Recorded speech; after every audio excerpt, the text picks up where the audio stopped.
Here we are again, and it looks like we finally got what we wanted and what you needed, NeNe.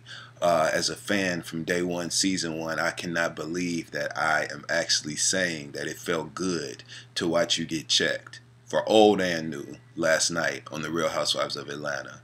I've been waiting for this. I've been waiting for someone who it seems like understands where we as viewers are coming from and how we feel and how our perception of you has changed, because you've changed and not for the better.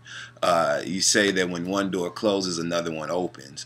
Well, what was open last night was your asshole from Marlo Hampton getting up in there and knocking the walls around because she gave you what you needed last night. Feels so good to say that, NeNe. You know, a lot of times the truth hurts. And it's evident. You can see it all over a person's face. Last night, Marlo Hampton, she handled you, she checked you, she addressed you, and she did it by stating fact after fact after fact after fact. You have changed your dress code since you've been fucking with Marlo. You have changed your wardrobe since you've been friends with Marlo. You have used Marlo's stylist, Daniel Hawkins. He did your wedding. We watched him on your show. Okay? So we can tell when you're using him and when you're using her people versus when you do it on your own. You've looked a mess in every one of your interviews, your talking head segments this season. You look terrible. We can tell that that's when you're doing your own thing. However, when you went to Peter's birthday party, you looked great. And we could tell that Marlo's people had a touch. They put their little mark on that last night. So we know we're not stupid, NeNe. Also, this is a sidebar, but you looked fat on The View last week when you were being mean-spirited and shady towards Marlo and Kenya and everybody else that doesn't agree with you or says up when you say down and are wrong. Okay? You always take the opportunity to be mean-spirited, to be cruel, and to dog someone out, and that is why we have become disgusted with you, NeNe. Okay? Prime example, you continue to take these cheap shots at Cynthia and her husband and their relationship and any decision that she makes or he makes or what he does or doesn't do that you don't like. You attacked him last week, yet you turned it into an issue of him being in women's business or coming up to you when you started all of the shit per your usual. So you got what you deserved. And now we have the wonderful Marlo Hampton, who is not afraid of you, who has put you on and is not afraid to tell everyone that she did so, and who is finally doing what we have all wanted someone that we liked to do. Because there have been others that have tried to check you. The problem is they were the ones who were in the wrong and they were the ones who were at fault. So we sided with you, which was the right side of things. Oh, how things have changed.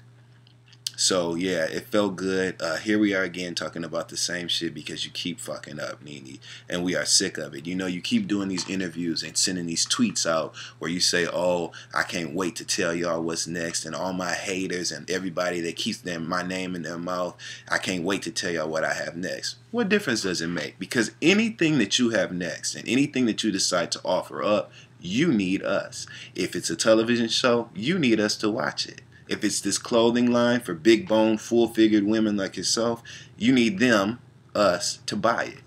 Anything that you have coming up, you need us. So while you are alienating this viewership and while you are being rude and disrespectful to your viewers and your fans, and who are some of which becoming ex-fans, okay, you need us. So yes, bitch, it does matter what we think, it does matter how you appear to us, and it does matter how we feel about your behavior. You know, people tell on themselves, and when Marlo told you last night to go get your Donald Trump hair redone, that hurt your feelings. When you got to that car after you threw you threw that mic pack off and you walked over to the car, we heard you say, yeah, and me and this Donald Trump is going to make sure that this shit happens, and you smoothed that wig as best you could, especially in the back where it's, you know, going over yonder. You tried to smooth that down because that hurt your feelings. And speaking of hurt feelings, Marlo's feelings were hurt.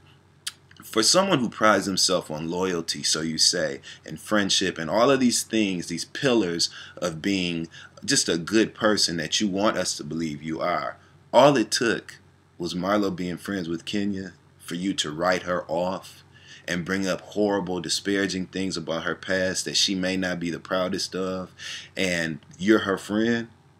You hit below the belt, underneath the belt, past the girdle, inside the Spanx, and on the left of the panty liner. But anytime anybody says anything about you, they're written off.